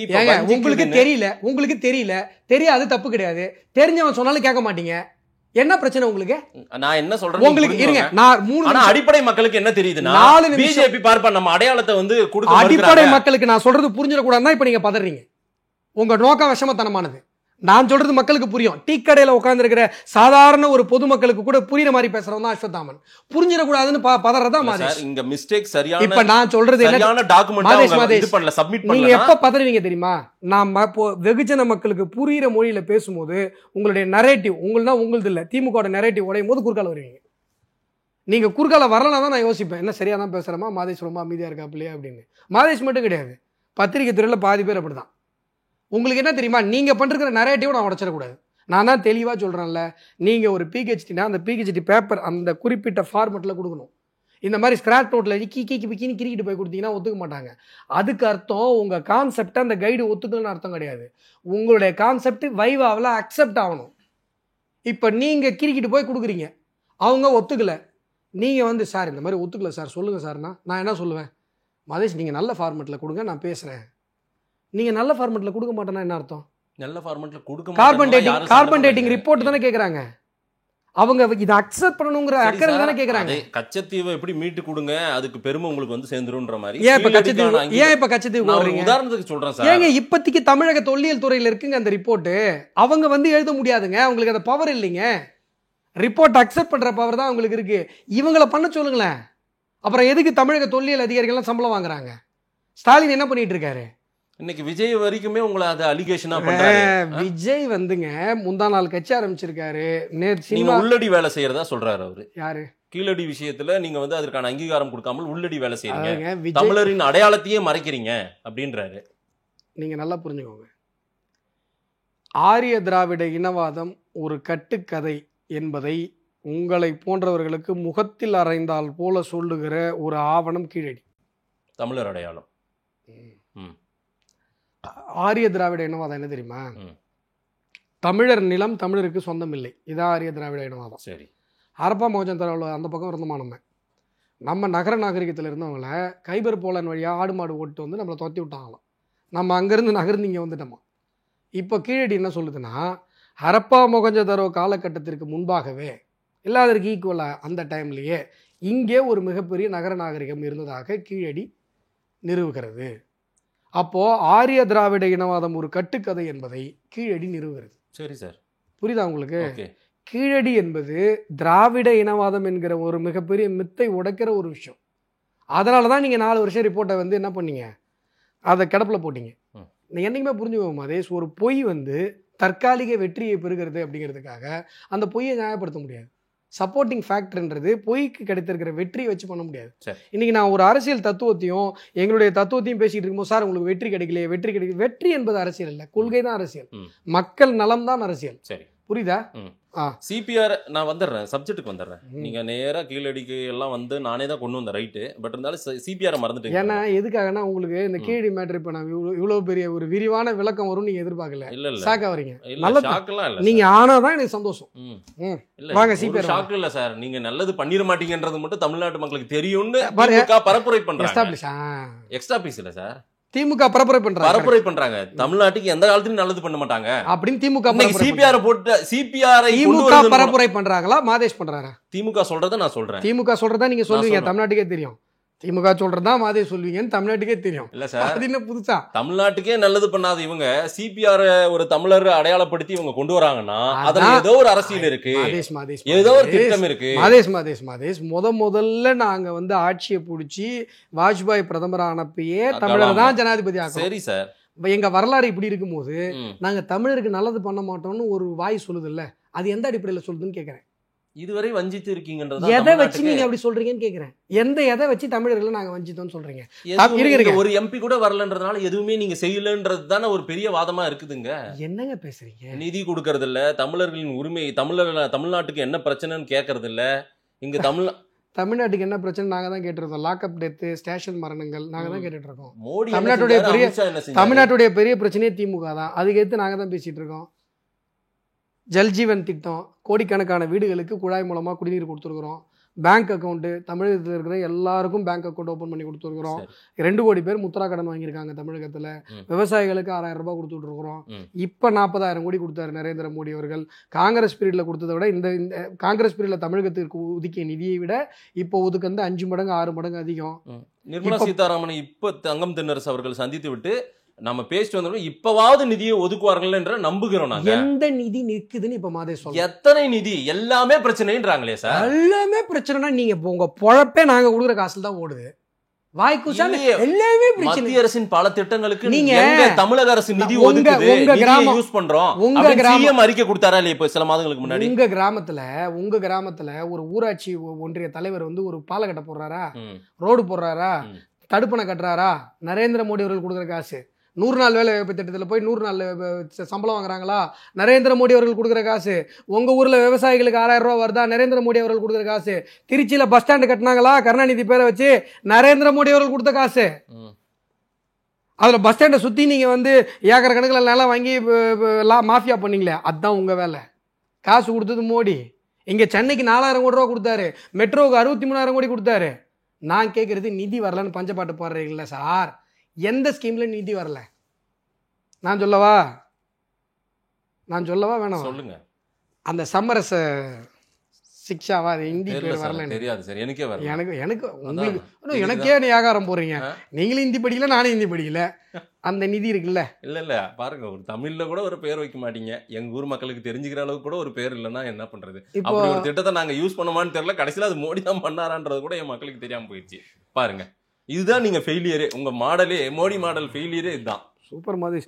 அப்படியே பெரிய திராவிட மாடல் பெரிய பாயிண்ட் எடுத்ததா சந்தோஷம் வேற. இதுல 2014க்கு முன்னாடி எல்லா ஸ்கீமும் தமிழ்ல பேர் இருந்ததா? 2010 சென்ட்ரல் கவர்மெண்ட் ஸ்கீமு. இப்போ அந்த ஸ்கீம் கர்நாடகாவிலையும் இம்ப்ளிமெண்ட் ஆகுது, கேரளாவிலையும் இம்ப்ளிமெண்ட் ஆகுது. உத்தரப்பிரதேசலையும் இம்ப்ளிமெண்ட் ஆகுது. தமிழ்நாட்டில் பேர் வச்சா கேரளாக்காரன் ஒத்து போனா. ஏற்கனவே திமுக ஆட்சியில் குப்பையை கொண்டு வந்து கொட்டு போகிறான் கேரளாக்காரன், கர்நாடகாக்காரன் தண்ணி விட மாட்டான். சரி, தமிழ்ல பேர் வச்சா ஒத்துப்பானா? இத பார்லிமெண்ட்லயே எங்க எம்பி ஒருத்தர் கோரிக்கை எல்லாம் வச்சாரு. நான் கேக்குறது புரியுதா புரியலையாங்க? நான் கேக்குறது உங்களுக்கு புரியுதா? எங்க தமிழ்ல பேர் வச்சா கர்நாடகாக்காரன் ஒத்துப்பானா? உங்க திராவிடம் கேரளாக்காரன் ஒத்துப்பானா? இந்தியிலே வைங்க. நீங்க ஒரு பெரிய சாபம் வர்றாரா? இல்ல சால பாருங்க, எத்தனை நாட்களுக்கு நீங்க இந்தியிலே இப்படியே வச்சிருந்தீங்கன்னா இந்தி வேண்டாம், ஐயோ ஹிந்தி தெரியாது போடான்னு தான் சொல்ல போறாங்க. ஏங்க ஹிந்தி தெரியலன்னா ஹிந்தி தெரியாது இருந்துட்டு போதுங்க, அது பிரச்சனையே இல்லைங்க. அதுக்கெல்லாம் நான் எங்க டென்ஷன் ஆக போறேன்? தமிழ் தெரியல நான் தாங்க வேதனை பண்ணணும். தமிழ்நாட்டில் தமிழ் தெரியலீங்க, தமிழ்ல பேர் வைன்னு தான் கேக்குறாங்க திமுக எம்பி. ஐயா ஸ்டாலின் தமிழ் பேரா? ஏன் கருணாநிதியின் தலைவனா? கருணாநிதி தமிழர்களின் தலைவன் அவரு அப்படின்னு யார் சொல்றா? இன்னைக்கு அவர் தான் முதலமைச்சர் அப்படின்னு மாதே சொல்றாரு. அவர் தான் இன்னைக்கு முதலமைச்சர். அப்ப மாதே சொல்றாரு இன்னைக்கு தமிழர்களின் தலைவன் ஐயா ஸ்டாலின் தான். என்ன அவருக்கு தான் ஓட்டு போட்டு முதலமைச்சர். நான் இப்ப என்ன கேட்டேன்? தமிழ்ல பேர் வைங்க நீங்க, ஸ்டாலின் தமிழ் பேரான்னு கேட்டேன். இல்ல சார் தமிழ் பேர் இல்ல சார், கருணாநிதி தெரியாம வச்சிட்டாரு சார். ஏன்னா கருணாநிதியே சமஸ்கிருத புரட்சியாளனின் பேர் தானே வச்சிருக்காரு. சரிங்களா? என்னது ஒரு புரட்சியாளர் பெயர் தானே சார். ஹிட்லரோட செத்தவங்களை விட ஸ்டாலினால செத்தவங்க அதிகம் தெரியுமா? சரி சார், அது தனி வரலாறு, நம்ம தனியா பேசுவோம். கம்யூனிஸ்ட் பத்தி அப்புறம் கம்யூனிஸ்ட பத்தி பேசினாலும் ஒத்துக்க மாட்டீங்க, திமுக பத்தி பேசினாலும் முரசொலி தூக்கிட்டு வந்துடுவீங்க. இப்ப புதுசா தாவேக்காக வேற ஆரம்பிச்சிட்டீங்க. என்னதான் உங்க கதையே எனக்கு புரியல. சரி அது இருக்கட்டும், உங்க கதை எனக்கு இந்த விஷயத்துக்கு வந்துடுறேன். எதுக்கு சார்? இப்போ பிரதமர் மோடி பிரதம மந்திரி ஆவாஸ் யோஜனா, பிரதம மந்திரி வீடு கட்டும் திட்டம், அதில் என்ன பேர் இருக்குன்னு மக்கள் பார்க்குறாங்களா? அதில் கிடைக்கிற 2,89,000 பெனிஃபிட் பார்க்குறாங்களா? மோடி கொடுக்குறாருன்றது போய் சேரவே இல்லையா சார்? இப்போதான் நீங்கள் சேரவே இல்லை. என்னங்க தாவே கலந்து திடீர்னு பிஜேபி காரணம் மாட்டீங்க? இல்லை சார், இவ்வளோ கொடுக்குறோம் சார், மக்களுக்கு தெரிய மாட்டேங்குது சார். இப்போ இவ்வளோ கொடுக்குறாரு ஆனாலும் உங்களை நம்ப மாட்டேன்றாங்களே சார். அதுக்கு தான் மாதேஷ் உங்களை மாதிரி ஆளுங்கள்லாம் வேலைக்கு வச்சுருக்காங்க. உங்கள் வேலை என்ன? நாங்கள் எங்கள் ஸ்கீம் வெளில தெரிஞ்சிடக்கூடாது, எங்களை போய் நாங்கள் பண்ணுற ஸ்கீம்லாம் மக்களுக்கு தெரிஞ்சிடக்கூடாது, அதை பற்றி பிஜேபிக்காரன் பேசினா உடனே குறுக்கால புந்து டைவெர்ட் பண்ணி உதவியத்தை விஜய் பற்றிலாம் பேசணும். அதுதானே உங்கள் வேலை. சிபிஆர் தாங்க சொல்கிறேன். சிபிஆர் இன்றைக்கு ஒரு தமிழர், ஒரு பச்சை அவராவது தமிழ்நாட்டுக்கு ஏதாவது செய்யறதுக்கான முயற்சி பேச விடுவாரா? அத அவராவதுங்கிறீங்கல்ல, இதுதான் அப்புறம் வெறியா வருது. அப்புறம் ஏதாவது சொல்லிடுறது. இவ்வளோ சொல்கிறேன் நான் தமிழ்நாட்டுக்கு பண்ணுவேன். தமிழ்நாட்டுக்கு ஏதாவது ஒரு வஞ்சித்தல் நடந்தது நீங்கள் சொல்லுங்கன்னா உங்களால் சொல்ல முடியல. எதுவுமே சொல்ல முடியல, வார்த்தை கூட எதுவும் சொல்ல முடியல. நானே உங்களுக்கு பாயிண்ட் எடுத்து கொடுத்தேன். அந்த எஜுகேஷன்ல சமரச சிக்ஷா நிதி தாங்க, அதுதாங்க வரல. அதுல மட்டும்தான் மதேஷ் நிதி வரல. ஏன் வரலன்னு சொல்லட்டுமா? அதுல என்ன பண்றாங்கன்னா தனி சார் வேண்டாம், நீங்க ஏன்னா மக்களுக்கு தெரிஞ்சிடும்ல. இல்ல சார், உங்க நெரேட்டிவ் செட் ஆகாதுல்ல. திமுக காரன் வந்து கேள்வி கேட்பான்ல, ஏன்பா எதுக்கு உட்கார வச்சா என்னப்பா வேலை பண்ணிட்டு இருக்கிற அப்படின்னு தெரிஞ்சிடக்கூடாதுல்ல. நம்ம உதயத்தை தானே பேசணும். சிபிஆர் ஏங்க சிபிஆர் விஷயத்துக்கு தாங்க சொல்றேன். நீங்க அவராவதுன்னா அவரு கோகனட் போர்டில் டைரக்டரா இருந்தப்போ எவ்வளவு விஷயம் பண்ணியிருக்காரு தெரியுமா உங்களுக்கு? சரி, நான் பிஜேபி தனிப்பட்ட சிபிஆர் என்கிற அந்த குங்குமணியின் தங்கம் இந்த கோகனட் போர்டில் இருக்கும்போது எத்தனை தென்னை விவசாயிகளுடைய வாழ்வை மலர வச்சிருக்காரு தெரியுமா தெரியாதா? கோகனட் போர்டில் இருந்தாரான்னு தெரியுமா? தெரியும் சார், நான் எடுத்து அந்த ஹிஸ்டரி படித்தேன் சார். அவர் என்ன பொறுப்பில் இருந்தாரு, எத்தனை முறை ராஜ்யசபா போனாரு, எத்தனை முறை மக்களவை போனாரு அப்படின்றத படித்தேன் சார். தேங்காய் விலை இது இல்லை, பாண்டிச்சேரி இப்போ இந்த பொள்ளாச்சி பக்கம்லாம் போங்க, அங்கே இருக்கிற விவசாயிகள்கிட்ட நீங்கள் கேளுங்க. அந்த போர்டில் அவர் வந்து சேர்மனாக இருக்கும்போது எவ்வளோ விஷயங்களை இங்கே தமிழ்நாட்டுக்கு இம்ப்ளிமெண்ட் பண்ணார் அப்படின்னு கேளுங்க. குறைந்தபட்சம் எல்லாம் தெரிஞ்சுட்டா பேசணும். திமுகவில் சொல்கிறாங்க 200 வாட்ஸ்அப் குரூப்பில் வந்தது, முரசொலியில் வந்ததுன்னு கேள்வி கேட்டால் எப்படி? நம்ம மக்கள் மேல அக்கறையா உண்மையிலே மக்களுக்கு என்ன பண்ணிருக்காங்க மக்கள்கிட்ட போய் சார். இப்ப சிபிஆர் ஜனாதிபதி துணை, இப்ப சிபிஆர் வந்து தமிழ்நாட்டு மக்களுக்கு என்ன பண்ணாருன்னு சொல்றேன். சரி சார், நீங்க சொல்லிட்டீங்கல்ல சிபிஆர் இப்ப துணை ஜனாதிபதி ஒரு தமிழ்நாட்டு மக்கள் ஓட்டு போட்டுருவாங்களா, அதை எதிர்பார்த்து தான் இது பண்றீங்களோ அப்படின்ற சந்தேகத்தை அவங்க பாக்குறாங்க. ஐயா உங்களை மாதிரி எப்ப பாரு ஓட்டு அரிப்பு எடுத்து அலைஞ்சிட்டு இருக்கோம் நாங்க. அது உங்க பிரச்சனைங்க. ஏதாவதுங்க திருட்டு பயலுக்கு எல்லாரையும் திருட மாதிரி தான் தோணும். துரியோதனை வந்து இந்த கதை சொல்லுவாங்க, கேள்விப்பட்டிருக்கீங்களா? என்னங்க பாக்குறீங்க? சொல்லுங்க. தர்மரை வந்து கிருஷ்ணர் வந்து ஊரெல்லாம் தேடு, ஒரே ஒரு கெட்டவனை கூட்டுவான் அப்படின்னா அவர் ஊரெல்லாம் தேடிட்டு இல்லைங்க, ஊரெல்லாம் நல்லவங்க தான் இருக்கிறாங்க. ஏன்னா தர்மர் நல்லவர், எல்லாருமே நல்லவங்களாம் தெரியுறாங்க. துரியோதனை கூப்பிட்டு ஏப்பா ஊரெல்லாம் தேடி ஒரு நல்லவனை கூட்டுவான்னா ஊர் பூரா கெட்டவன் தாங்க, எல்லாம் கேடு கெட்டவனாக இருக்கிறான். திருட்டு போயலுக்கு எல்லாம் திருட்டுனா தான் தெரியும். நீங்கள் எல்லாம் ஓட்டு அரசியல் உங்களுடன் ஸ்டாலின், மக்கள் நலம் காக்கும் ஸ்டாலின், இந்த மாதிரி எல்லாம் ஓட்டு அரிப்புக்காக அரசியல் அரிப்புக்காகவே பண்ணிவிட்டு மற்றவங்க பண்ணுறதும் இது ஓட்டு வந்துருமா அது ஓட்டு வந்துருமா. ஏங்க தமிழ்நாட்டில் இருக்கிற ஒரு மிகப்பெரிய இந்த மண்ணினுடைய மகனுக்கு ஒரு ரெப்ரஸன்டேஷன் கொடுக்கணும்னு நினைக்கிறாங்க. நீ ஓட்டு போட்டால் போடு, போராட்டி போ. நாங்கள் இப்போ டெல்லியில் போய் பேசினார் பிரதமர் நரேந்திர மோடி. டெல்லியில் மொத்தமாக ஹிந்தி ஸ்டூடெண்ட்டு, ஒரு தமிழ் ஸ்டூடெண்ட் கூட இருந்திருக்க மாட்டாங்க. அதில் பேசுகிறார், நீங்கள்லாம் இந்தியாவில் பிறந்திருக்கோன்னு பெருமை பண்ணணும். அதுலேயும் உலகத்தினுடைய மூத்த மொழி தமிழ், அந்த தமிழ் மொழி இந்திய தேசத்திற்கு சொந்தமானது. அதை நினச்சி நீங்கள் பெருமை பண்ணணும், உலகாரங்களை போய் சொல்லணும்னு சொல்கிறார். ஓட்டுக்காக பேசுந்தா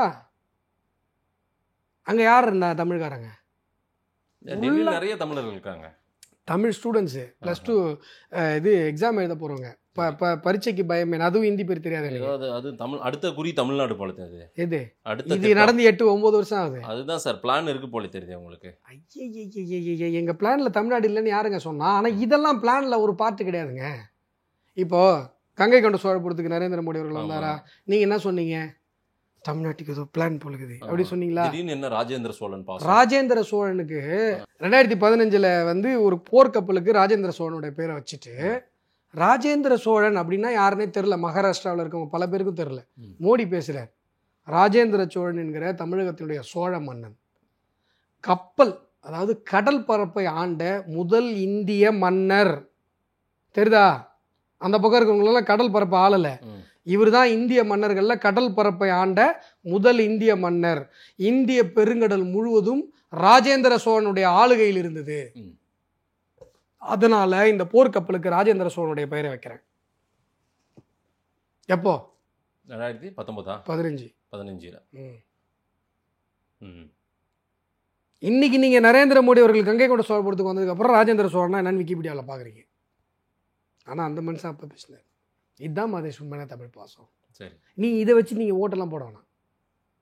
நீங்கள் தமிழ் அழிக்கிற திமுக கூட போடுங்க, நீங்கள் இவங்கெல்லாம் திருத்த முடியும். நான் சொல்கிறது மாதேஷை தமிழ்நாடு மக்கள் நாங்கள் பார்த்துக்கிறோம். எங்களுக்கு யாருக்கு போடணும், யார் உண்மையிலே தமிழ் மேலே பாசமாக இருக்காங்க, யார் தமிழர் ஜனாதிபதி ஆனால் கலகம்னு சொல்கிறாங்க, யார் தமிழர் துணை ஜனாதிபதி ஆனால் உடனே வயிறு எரிஞ்சிட்டு ஓடி வராங்கன்னு எங்களுக்கு தெரியும். நாங்கள் பார்த்துக்கிறோம். மக்கள் உங்களை நம்புறாங்களான்னு, மக்களே நாங்கள் தான். உங்களை நம்புறாங்களா பாருங்கள். நேரம் கொடுத்து பேசியமைக்கு நன்றி.